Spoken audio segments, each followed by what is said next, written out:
Bien, nos toca ahora hablar en nuestra clase sobre el tráfico vesicular, es decir, cómo van a moverse las diferentes organelas, sustancias grandes al interior de la célula, sobre el retículo endoplásmico rugoso, el retículo endoplásmico liso y el aparato de Golgi. El retículo endoplásmico rugoso, el retículo endoplásmico liso y el aparato de Golgi, las tres son estructuras membranosas que se encuentran al interior de la célula. En el primero sucede esencialmente el metabolismo de proteínas, no solo la síntesis, el metabolismo, es decir, también pueden modificarse las proteínas, puede iniciarse el procesamiento para la destrucción de las mismas. El retículo endoplásmico liso se ocupa esencialmente del metabolismo de lípidos y el aparato de Golgi es una estructura membranosa que la célula la utiliza para transportar y secretar sustancias, las que se van a mover al interior de la célula embolsadas en vesículas membranosas, como vamos a ver a continuación. Todas estas estructuras, las tres, son una serie de túbulos y sacos membranosos a los que les vamos a llamar cisternas y que se encuentran orientados desde el núcleo hacia el citoplasma, terminando en la membrana plasmática. Y entre los tres se diferencia el retículo endoplásmico rugoso porque va a presentar ribosomas en la cara citoplasmática. Los demás no tienen estos ribosomas. Como vemos acá en esta imagen, en la parte izquierda hay un dibujo de una célula. Esta no es una fotografía, sino un dibujo. Es como nos podemos imaginar que es la célula en su interior.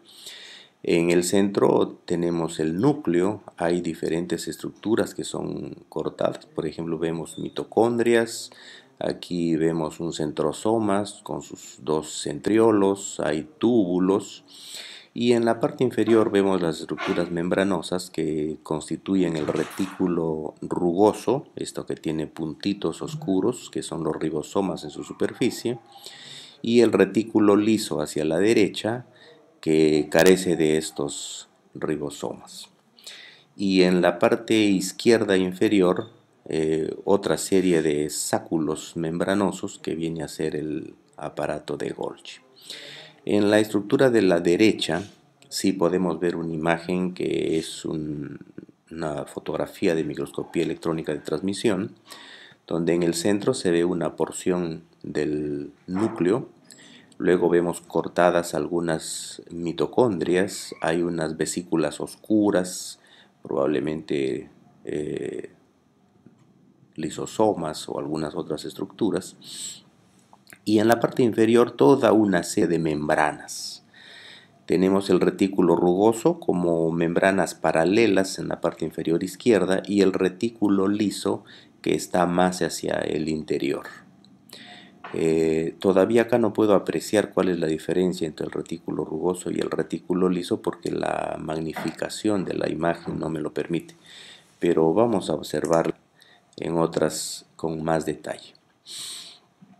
El retículo endoplásmico rugoso y el retículo liso son estas estructuras internas de la célula, pero ambas son continuas. Si observamos el diagrama, la fotografía de la derecha, vemos de las dos flechas, puntas de flecha hacia la derecha, podemos hablar del retículo endoplásmico rugoso. Sobre las membranas de este retículo vamos a observar unas formaciones con bolitas que le dan la conformación de rugoso y por eso le llamamos rugoso.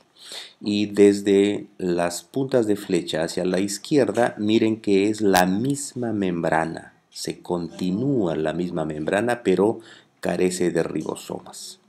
Por eso es que decimos que el retículo rugoso y el liso son estructuras endomembranosas continuas, porque son la misma membrana. La única diferencia es la ausencia de ribosomas en el rugoso y el liso carece de los mismos. El Golgi también es estructura membranosa, pero no es continua.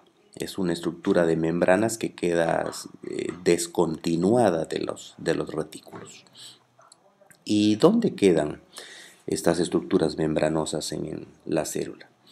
Para poder determinar dónde quedan, nos sirve la imagen de la izquierda. Esta imagen es una fotografía de inmunofluorescencia que ha sido tomada con anticuerpos contra proteínas del retículo y coloreadas con rodamina, por eso se los observa de color rojo. Podemos observar dos células, hasta un pedazo de una tercera célula en la parte superior. En el centro hay una parte oscura que es la zona donde está el núcleo, y todo el resto de la célula la observamos de una coloración rojiza porque hemos coloreado los retículos, ¿no?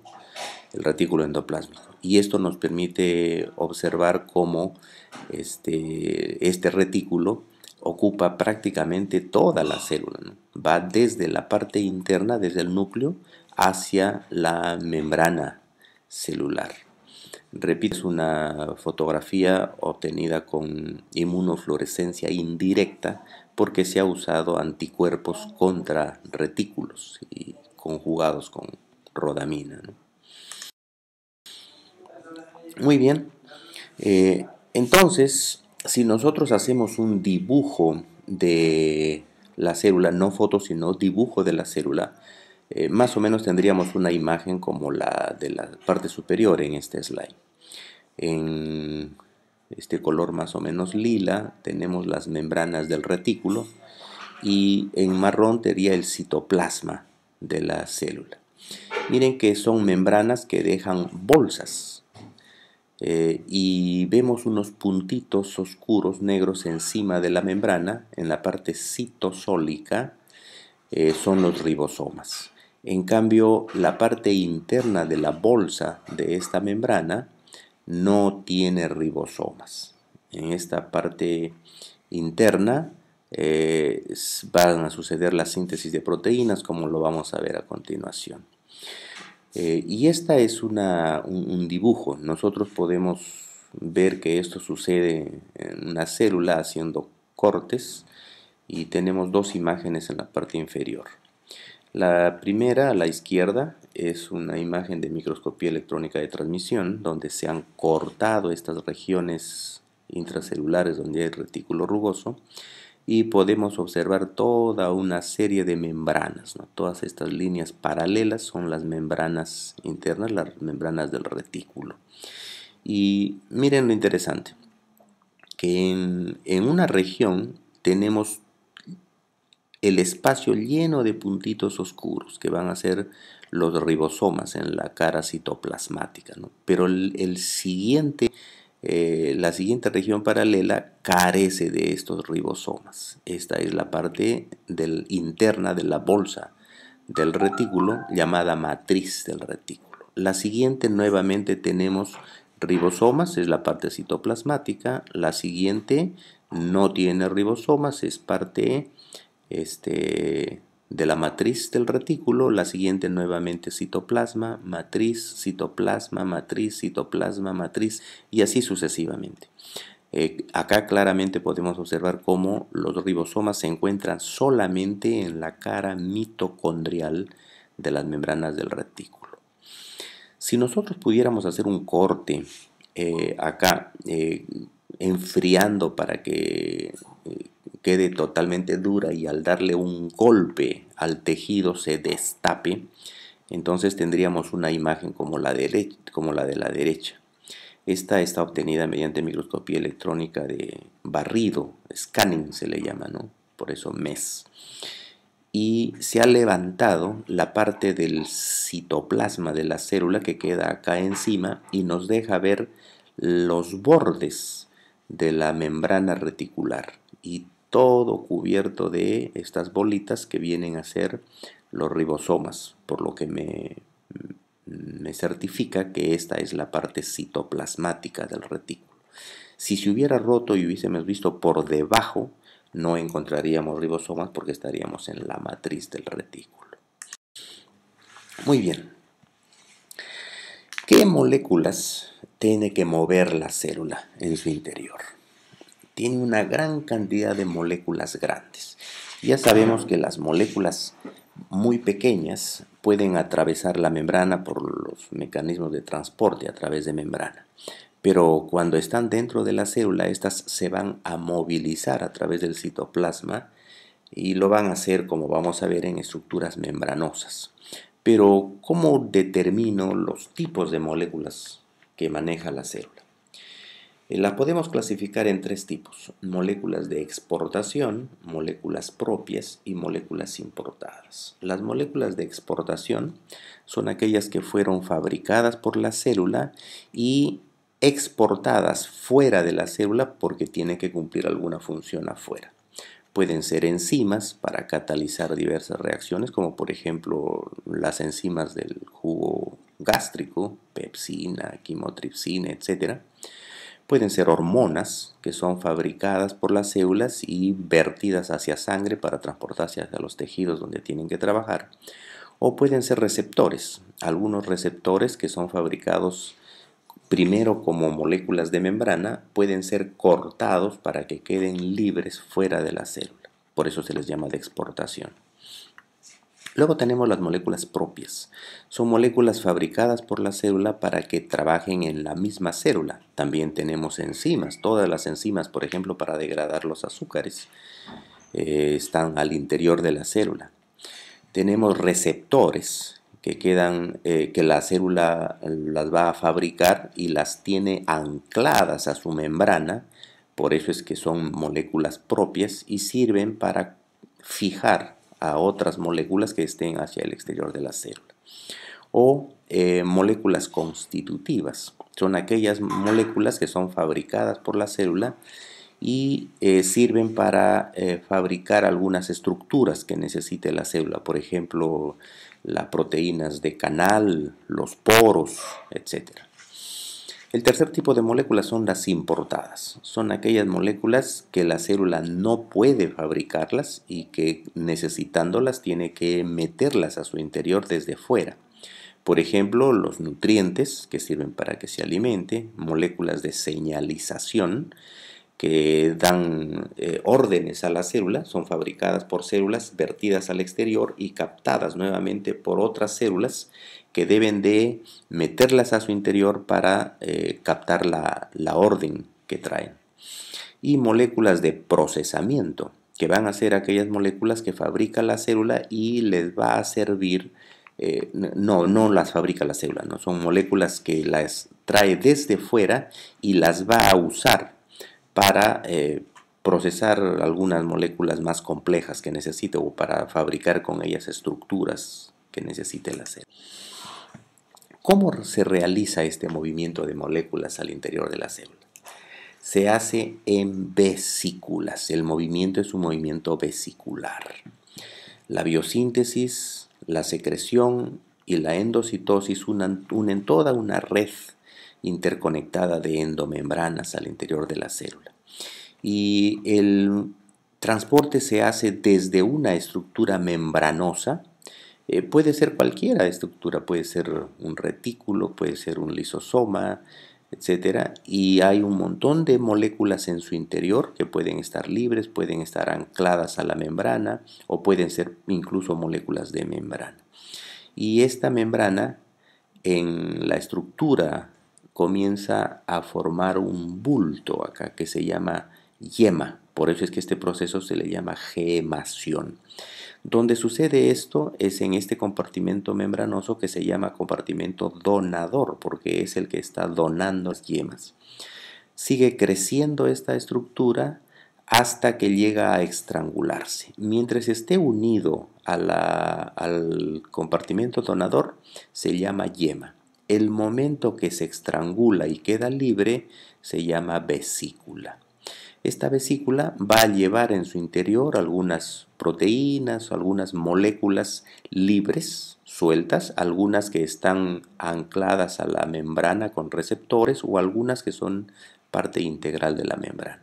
Y son transportados por los motores moleculares sobre los microtúbulos hacia otra estructura membranosa que se va a llamar compartimento receptor. Cuando la vesícula choca con la membrana del compartimento receptor, va a fusionar sus membranas y al fusionarlas, su membrana, la de la vesícula, va a integrarse, va a formar parte de la membrana del compartimento receptor.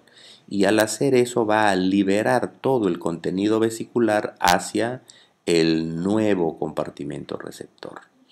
Ya movimos moléculas desde el compartimento donador al compartimento receptor. Luego este compartimento receptor se convertirá en donador y se van a transportar con vesículas nuevamente las moléculas hacia el siguiente compartimento membranoso y así sucesivamente hasta donde tengan que quedarse las moléculas para cumplir alguna función. ¿Y cómo es que se forman estas vesículas? Acá podemos ver en este slide cómo es la formación y la fusión de estas vesículas de transporte, ¿no? Existen unas proteínas en la membrana, lo vamos a ver en el siguiente slide, que endurecen la membrana haciendo que se forme la yema. Lo observamos acá. Esta yema va creciendo hasta que se estrangula. En el momento de estrangularse deja de ser yema para convertirse en vesícula y por supuesto engloba todas las moléculas que estaban en la estructura. Esta será la estructura donadora. La vesícula va a ser transportada en el citosol, les dije, con motores sobre túbulos hasta que llegue a la membrana diana, la membrana que lo va a recibir. Cuando choca con esta membrana, se fusionan las membranas. La membrana de la vesícula forma parte de la estructura membranosa aceptora y todo el contenido es vertido hacia el interior. Así es como se forman las vesículas, se transportan y luego se fusionan. ¿Y qué es lo que hace que se forme la vesícula? Se forma a través de unas proteínas que se polimerizan en la superficie de la membrana. Estas proteínas son llamadas clatrina. La clatrina es una proteína que tiene como 3 brazos y se va polimerizando formando una estructura más o menos rígida, la que va a comenzar a formar la yema. Hay muchas proteínas en el interior que van a ser ancladas a la vesícula y después se estrangula más la yema hasta convertirse en vesícula. De esa manera se forman las vesículas y se desprenden. Sin embargo, también existen algunas otras proteínas que no son clatrina, que van a formar vesículas. Estas vesículas se llaman vesículas recubiertas con proteína no clatrina, pero el mecanismo es el mismo. La cisterna o el compartimento membranoso donador se recubre de esta proteína no clatrina, se forma la yema se estrangula, se libera formándose la vesícula. Esta vesícula se llama revestida porque está con la proteína no clatrina alrededor de la membrana. Esta proteína va liberándose, convirtiéndose de vesícula revestida en vesícula desnuda a través del transporte hacia la nueva cisterna que va a ser la receptora y se fusiona liberando el contenido. Estas vesículas recubiertas en la superficie externa con proteínas no clatrina transportan membranas, cargas solubles desde un compartimento hasta el siguiente de la célula. Muestran una actividad con bastante selectividad respecto a... Y esto que lo observamos en dibujos se puede observar en microscopía electrónica. Aquí tenemos imágenes de cómo desde la izquierda comienza a formarse la yema. Va creciendo esta yema más, todavía en la tercera sigue siendo yema porque no se ha desprendido y luego se fusionan estas membranas acá, desprendiéndose la yema, convirtiéndose en vesícula. Si observamos esto desde una célula, en la parte desde la parte superior de una célula vamos a encontrar que se están formando, miren acá en la parte inferior, un montón de vesículas sobre la superficie membranosa de la célula, observable perfectamente con microscopía electrónica.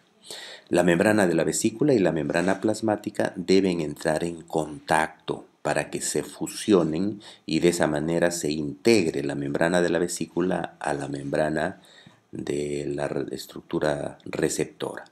En el contacto entre la membrana de una vesícula secretora y la membrana plasmática se encuentran unas proteínas que son las responsables de esta unión, llamadas proteínas de fusión, y estas son las que van a comenzar la unión de las membranas.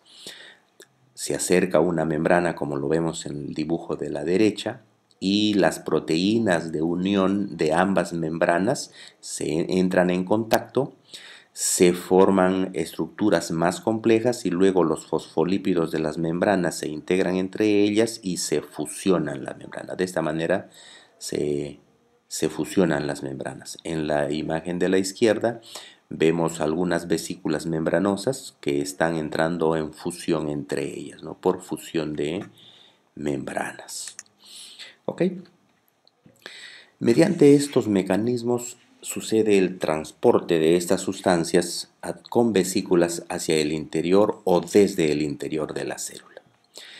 Cuando las vesículas transportan sustancias desde fuera hacia el interior, se llama endocitosis. Esta endocitosis va a usar endosomas y lisosomas.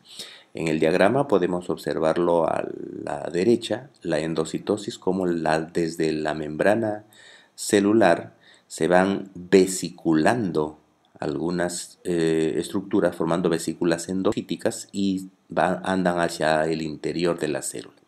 Generalmente este es un proceso que se usa cuando vesículas membranosas llamadas lisosomas, que están cargadas con enzimas hidrolíticas, van a fusionarse a estas vesículas endocíticas, y con las enzimas se destruye el contenido de la vesícula para poder usar moléculas más pequeñas de la ruptura de estas de lo que la célula ha tragado mediante esta vía endocítica, que son liberadas por transporte a través de las membranas de las vesículas hacia el citoplasma de la célula.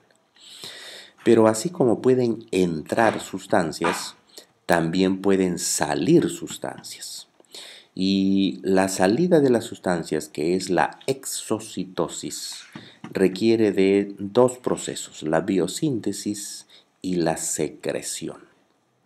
La biosíntesis de sustancias que suceden en las estructuras internas, en el retículo rugoso, por ejemplo, y normalmente las sustancias producidas en los retículos deben atravesar el Golgi. Todas estas estructuras membranosas en verde y azul son las membranas del Golgi, que van a tener diferentes zonas.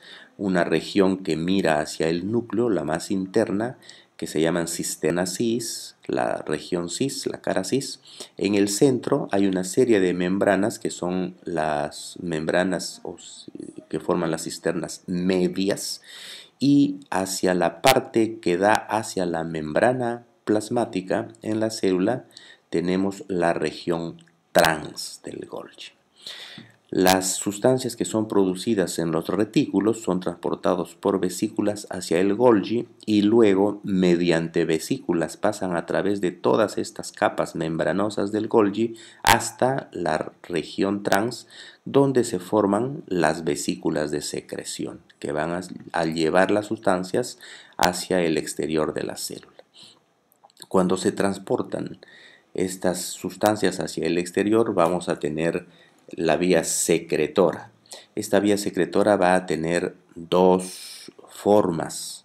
La vía secretora constitutiva, esta que va en verde a la derecha, donde todas las sustancias son llevadas en vesículas fusionadas a la membrana, y al fusionarse con la membrana plasmática el contenido de la vesícula sale hacia el exterior.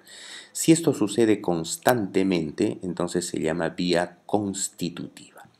Y la otra, cuando sale a través de vesículas que se quedan debajo de la membrana y solamente se fusionan con la membrana cuando hay una señal, entonces se llama vía secretora regulada. Y los gránulos que se acumulan debajo de la membrana o las vesículas se llaman gránulos secretores. Cuando se fusionan, liberan el contenido hacia la parte exterior de la célula a cumplir su rol. Entonces, como vemos, el Golgi es un sistema membranoso importante para la exocitosis. Esta ruta secretora o exocítica, que tiene esas dos fases, la biosintética y la secretora, es la ruta por la que los componentes que son sintetizados en las células son transportados desde el compartimento de la síntesis, que generalmente son los retículos, y son llevados hacia otros orgánulos interiores de la célula, hacia la membrana plasmática y al medio exterior. Les dije que tenían las dos vías, la vía constitutiva y la vía regulada. En la vía constitutiva, o también llamada elemental, se transportan los materiales desde el sitio de síntesis y se descargan en el espacio extracelular constantemente. La mayoría de las células participan en esta secreción. Casi todas nuestras células hacen sistema de secreción. El otro tipo de secreción es la regulada. En este caso se secretan y se almacenan materiales en estas vesículas que han sido transportadas desde la zona de producción hacia debajo de la membrana, en los gránulos secretorios, que están rodeados estos gránulos por membranas en las regiones periféricas, ¿no?, hacia la parte externa del citoplasma, debajo de la membrana. Y solo van a descargarse cuando hay un estímulo de fuera de la célula. O sea, de esta manera. Son producidas en las estructuras membranosas y luego pasan al aparato de Golgi. Primero les dije, pasan a la región cis, de la región cis pasan a las membranas medias, de las membranas medias a las membranas trans. Estas son las tres regiones del aparato de Golgi: cis, media y trans. Y desde esta región trans se forman vesículas que van a ser transportadas hacia la membrana plasmática para salir afuera, por eso se llama secreción. Cuando se producen estas vesículas, se transportan hacia la membrana, se fusionan y salen las moléculas hacia el exterior en forma continua, hablamos de la secreción continua. Y cuando se forman las vesículas y se acumulan debajo de la membrana, como en estos gránulos de estas vesículas de la derecha, se llaman gránulos de secreción, que solo se fusionarán a la membrana plasmática cuando exista una señal externa. Esa se llama secreción regulada.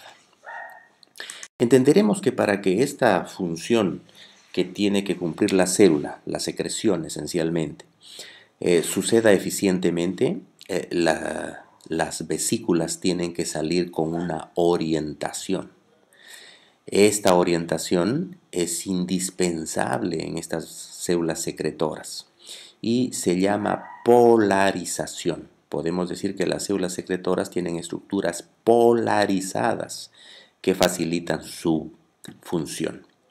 En la secreción, las vesículas secretoras se forman por gemación en el Golgi y migran para fusionarse con la membrana plasmática. Acá tenemos una imagen donde se grafica esta función en células acinares pancreáticas que van a producir enzimas en el páncreas.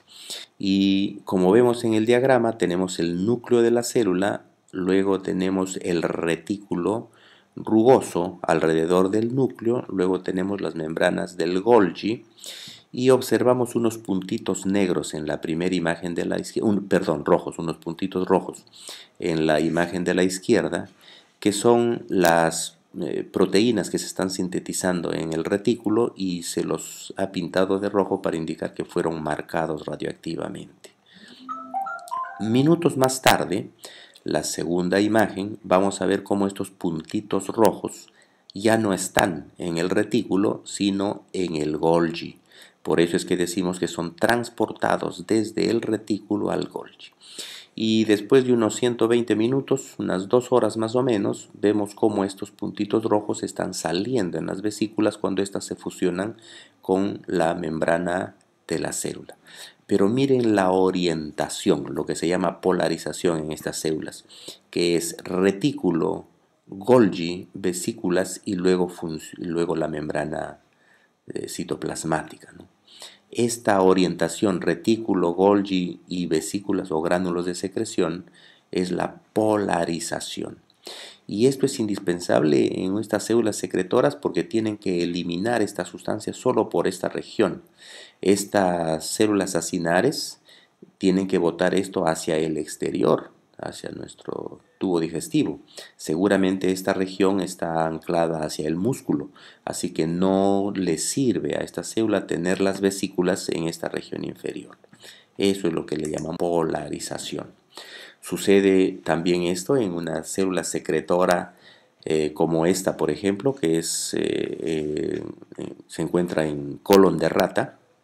Se llama célula calciforme y produce moco para lubricar el intestino de la rata.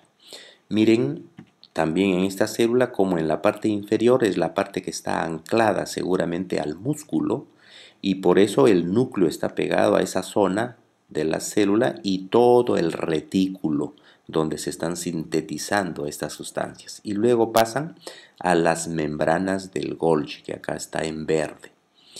Y del Golgi se van las vesículas que se almacenan como gránulos de secreción, gránulos de moco, acumulándose en gran cantidad en esta zona, la parte superior de la célula, que es por donde van a ser botados hacia el exterior, seguramente porque en la parte superior están los canales que llevan al moco hacia la luz del intestino, donde tiene que trabajar este moco lubricando el intestino.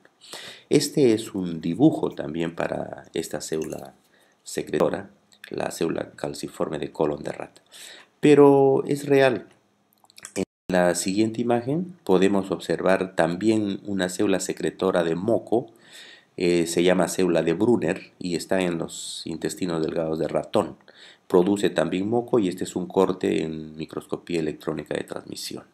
Podemos observar al centro una célula grande de Brunner y tenemos a la derecha un pedazo de otra célula, a la izquierda otro pedazo y en la parte superior la punta de una cuarta célula.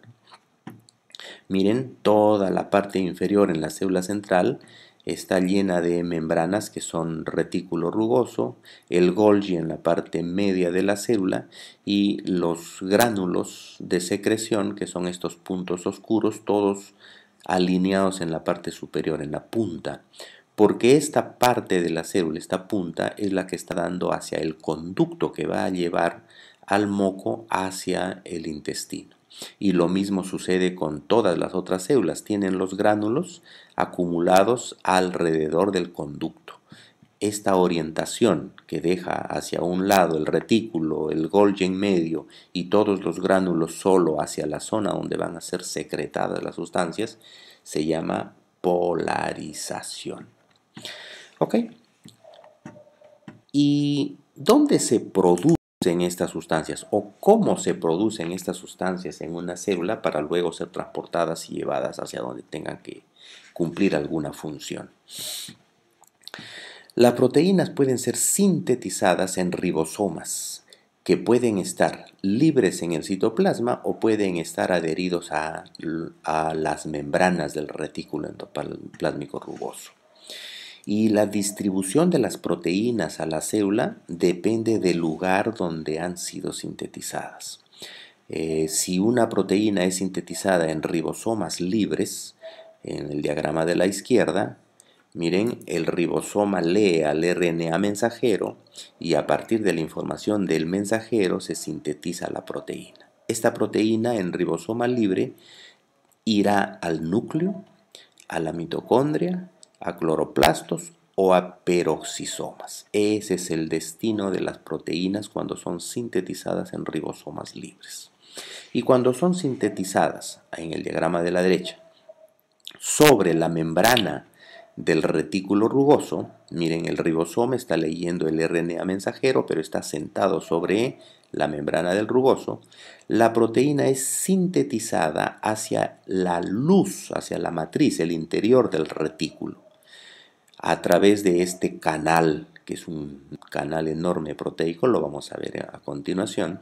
Y cuando esto sucede, la proteína está destinada a ser proteína plasmática, vesícula de secreción o a fusionarse con endosomas, por ejemplo, los lisosomas. Cuando estas son de repente enzimas hidrolíticas, se van hacia los lisosomas. ¿Ok? Ese es el destino. Veamos cómo sucede esta síntesis. La síntesis en los ribosomas libres es bien sencilla. El ribosoma, que tiene dos subunidades, entre estas dos subunidades inserta al RNA mensajero y comienza a leer codón tras codón, o sea, triplete tras triplete de nucleótidos del mensajero, comienza a sintetizar la proteína. Al primer triplete se le unirá el primer aminoácido y así sucesivamente. Si nos recordamos un poquito de nuestras clases de biología, el primer triplete, el primer codón a reconocerse en el mensajero es AUG, que codifica para metionina. O sea que el primer aminoácido en todas las proteínas debe ser la metionina. Y comienza a fabricarse la proteína que va creciendo conforme pasa el tiempo hasta que se termine, se libera, si es que lee un codón de terminación y la proteína es liberada. Esta es una proteína que irá al núcleo, a la mitocondria, peroxisoma o cloroplastos. Las proteínas siempre son sintetizadas en su primera porción, acá lo vemos de rojo, con una secuencia de aminoácidos que puede variar entre 4 hasta 12 aminoácidos, que se llama secuencia señal o péptido señal.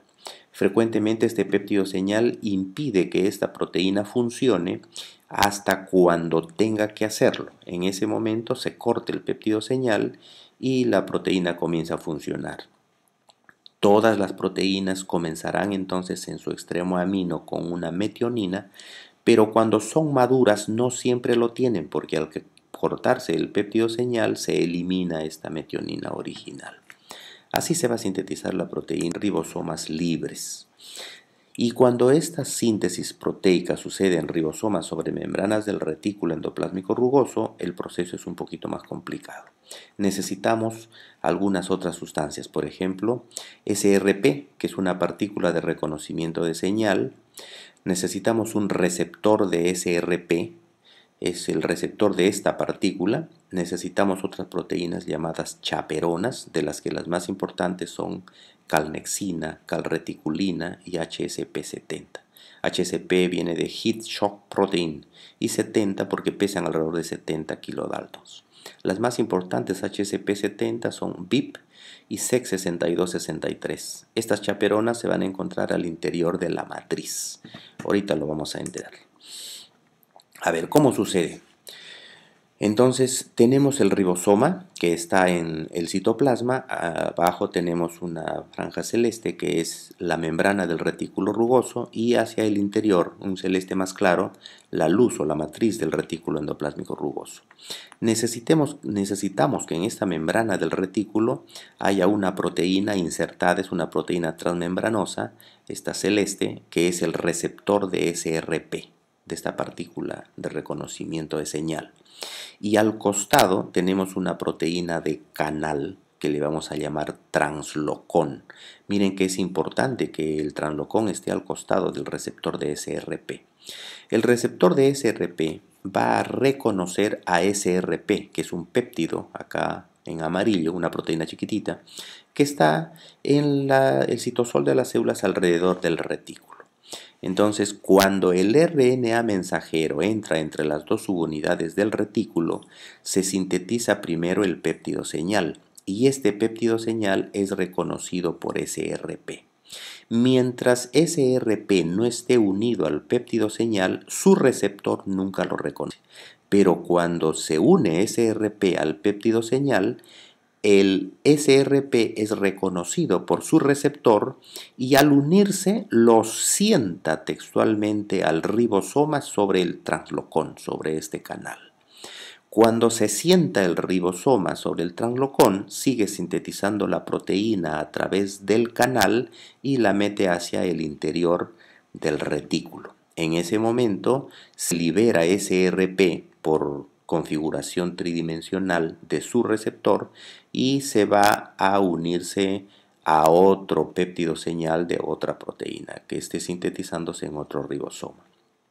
Mientras tanto, el ribosoma sigue sintetizando la proteína, metiéndola a través del translocón, donde va a ser recibido por una chaperona en el interior de la matriz. La primera chaperona que recibe a esta proteína va a ser VIP, hasta que termine de sintetizarse y es liberada en el interior de la matriz. Las chaperonas van a ser las responsables de la forma tridimensional que van a tener después las proteínas. Sin embargo, la síntesis de proteínas en ribosomas también puede hacerse de una manera que la proteína quede atrapada en la membrana. Sucede exactamente como en el caso anterior. SRP que se une al receptor de SRP, lo sienta al ribosoma y comienza a sintetizarse la proteína a través del translocón. Pero algunas proteínas van a tener una secuencia de aminoácidos que es complementaria a una secuencia de aminoácidos del translocón, por lo que se va a pegar en el translocón. Y cuando se pega en este translocón, que tiene varias subunidades, estas subunidades proteicas del translocón se juntan, se estrangulan, botando a la proteína desde la luz del translocón hacia la membrana. Y la proteína queda anclada a la membrana. Seguramente este es un receptor, ¿ve? Es una proteína que va a tener una región externa a la membrana, una transmembranosa y una región interna a la membrana. Y así como sucede esto para los receptores, puede suceder también en proteínas que atraviesen a la membrana varias veces. Se sienta el ribosoma sobre el translocón, sintetiza la proteína, se une hacia el interior del translocón, se estrangula el translocón, bota hacia afuera la membrana, pero se sigue sintetizando la proteína hasta unirse en otra región nuevamente a aminoácidos del translocón, se vuelven a presionar el translocón, las unidades del translocón y bota otra vez la proteína sintetizándose hacia la membrana. Y así puede ser varias veces, generando una proteína que atraviese la membrana varias veces.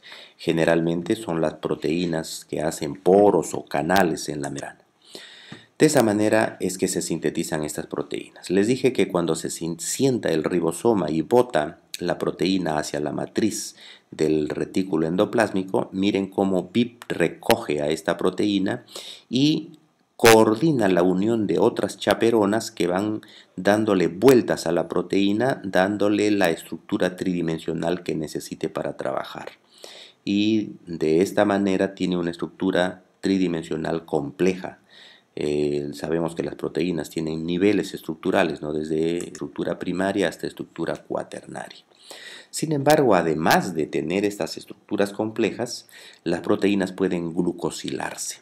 Se glucosilan para favorecer o estabilizar la conformación final de la proteína, para aumentar la vida media de la proteína incrementando su estabilidad, porque si está glicosilada entonces no va a ser reconocida por las proteínas que rompen a las proteínas que se llaman proteasas, o para aumentar la solubilidad. Acuérdense que los azúcares tienen restos OH y estos restos OH son más solubles en medios acuosos, o para incluso ganar riqueza tridimensional, aportan estructuras más complejas para reconocer a algunos receptores, ¿no?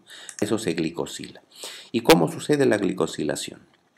Resulta que en la membrana del retículo tenemos dolicol. Dolicol es una sustancia que tiene grupos oxidrilo y es bastante grande, está inserta en la membrana del retículo, que está unida a través de estos dos fosfatos a un residuo de N-acetilglucosamina.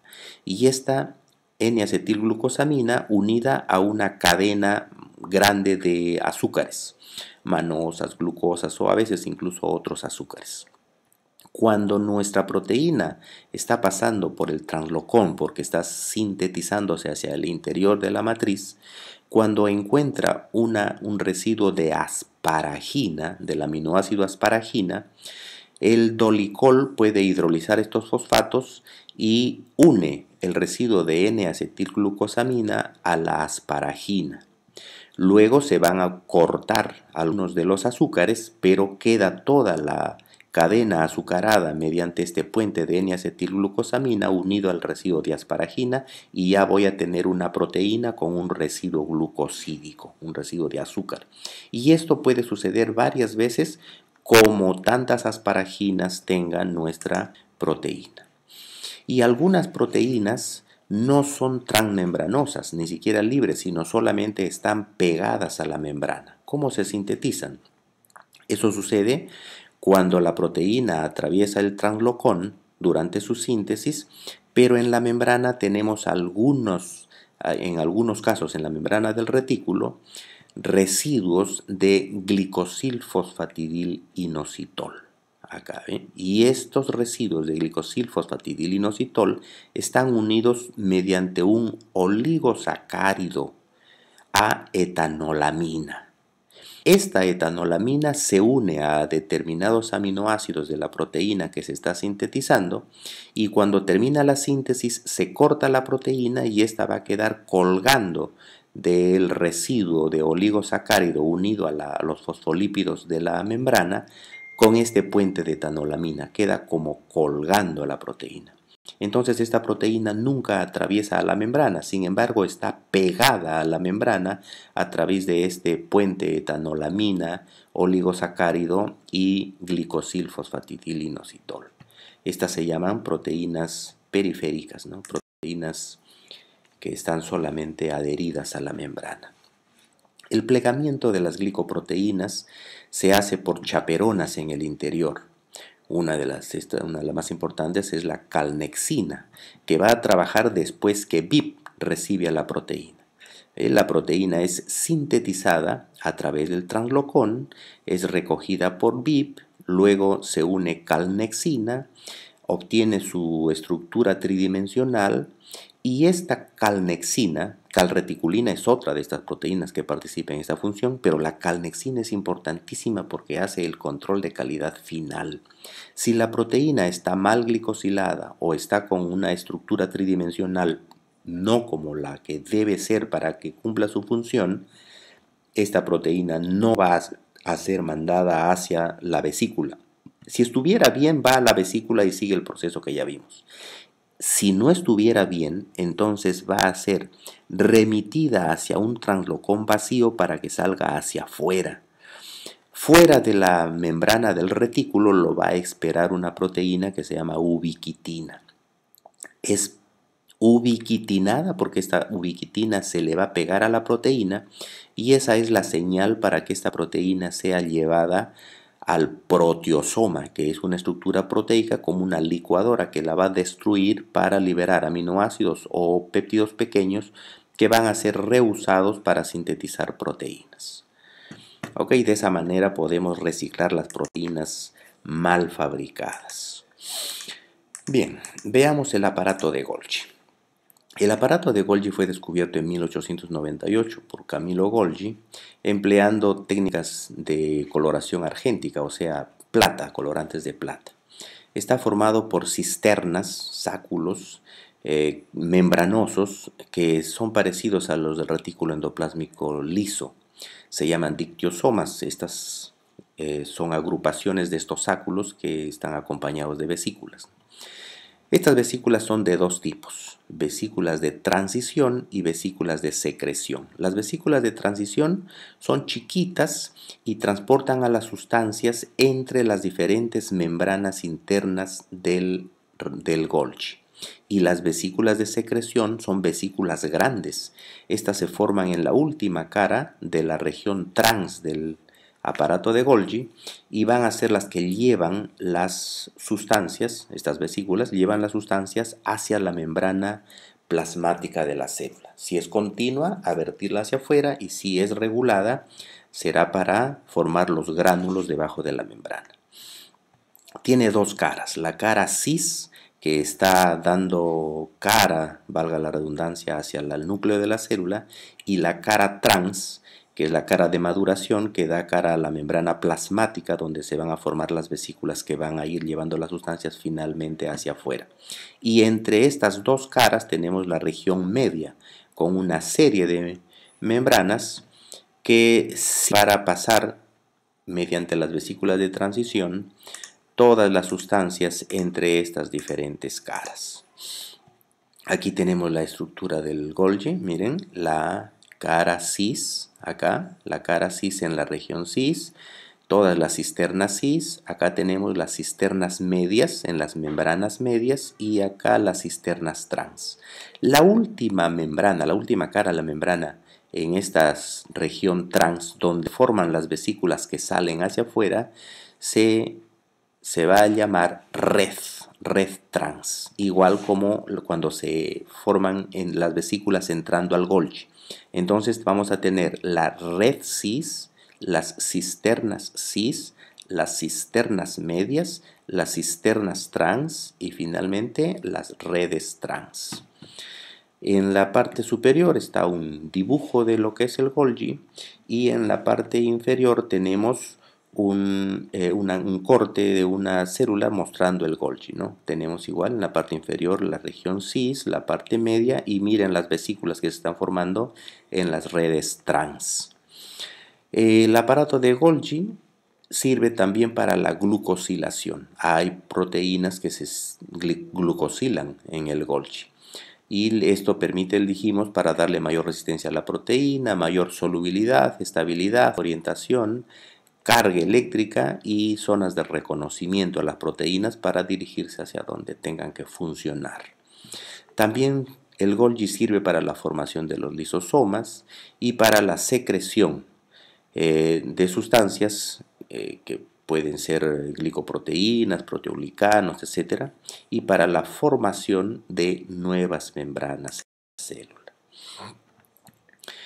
El Golgi se encuentra orientado desde la membrana del retículo, sobre la membrana del retículo y debajo de la membrana plasmática. Lo podemos ver en el diagrama de la derecha hacia abajo.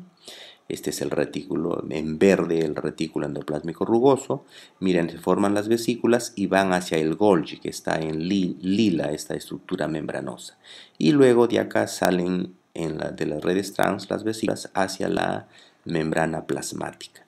Si nosotros observáramos esta región trans desde arriba, observaríamos como esta microfotografía, que es con un scanning, un barrido, en la parte derecha superior, ¿no?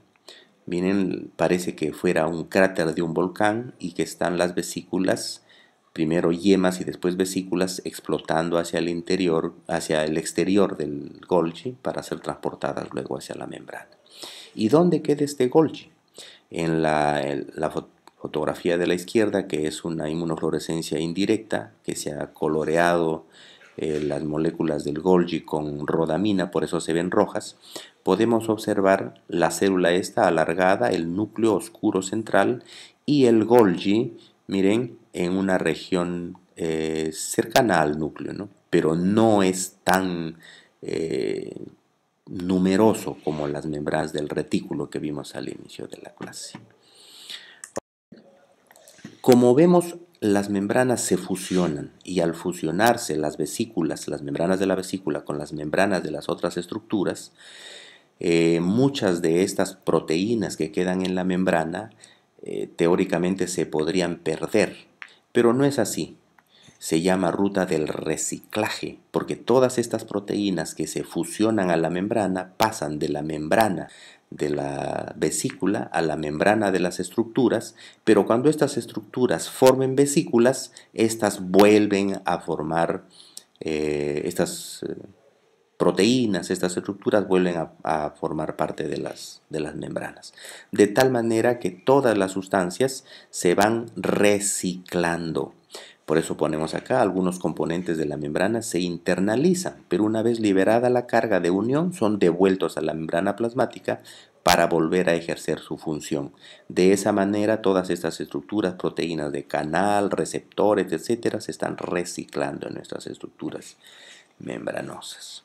Muy bien, creo que hemos conocido estas estructuras membranosas, espero que estudien. Ahí tienen las fuentes de información, principalmente Karp, Cooper y Darnell. Karp es bien didáctico para esta región. Muchas gracias, nos veremos